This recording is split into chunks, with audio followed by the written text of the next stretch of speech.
Over 300,000 severely disabled people get out of bed every day and go to work. But almost 800,000 who could be working are not. So what's holding them back? We are. When people on disability assistance get a job, they abruptly lose their income supports and start paying taxes. Some lose $1.20 for every new dollar they earn, according to a report released today. Will the Finance Minister work with his provincial counterparts to lower the marginal effective tax rates on working disabled people to make work pay? Yeah. The Honourable Parliament Secretary for Sport and Persons with Disabilities. Merci, Monsieur le Président. Notre gouvernement a consulté les Canadiens de partout au pays en vue de l'élaboration d'une nouvelle loi sur l'accessibilité. Nous souhaitons connaître le point de vue de tous les Canadiens sur ce point et pourra rassembler une nouvelle loi. Le processus de consultation nous a permis de rencontrer plus de 6 000 citoyens et groupes. Nous sommes toujours ouverts aux suggestions en vue de faire la meilleure loi possible pour l'ensemble des Canadiens. Il fera plaisir de travailler avec vous. Member for Carleton.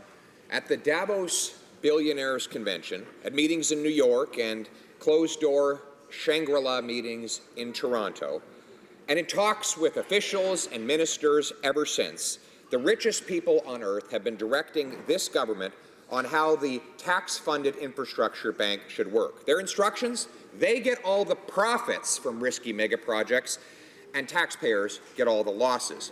Why is the government giving a $35 billion bank to the world's wealthiest elite? The Honourable Parliament Secretary to the Minister of Infrastructure and Communities. Thank you, Mr. Speaker. We were elected on a platform to invest in a historic infrastructure plan, including developing an infrastructure bank. The infrastructure bank would engage private capital to build better public transit, energy transmission, trade corridors, and more across Canada. By engaging private capital, Mr. Speaker, in these projects, our investments will go further and free up more funding for the record investments we're making in things like social housing, disaster mitigation, women's shelters, and clean water and wastewater systems. Mr. Speaker, thank you. The Honourable Member for Carleton.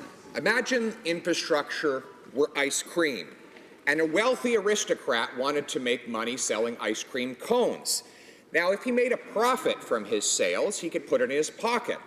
But in order to avoid losses, he has the Liberals set up the ice cream cone bank to ensure that taxpayers pay the price if he makes a loss. Mr. Speaker, why won't the government admit that this is a gigantic $35 billion self-licking ice cream cone for the wealthy elite? The Honourable Parliament Secretary to the Minister of Infrastructure. Mr. Speaker, we value the expertise that those in the private sector can offer and thank those on the Economic Advisory Council for their advice, for example.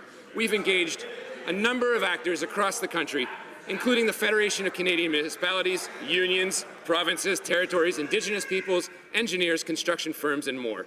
We are proud of this level of engagement on the infrastructure bank's design, and from someone that comes from the private sector, for me, this is absolutely a no-brainer.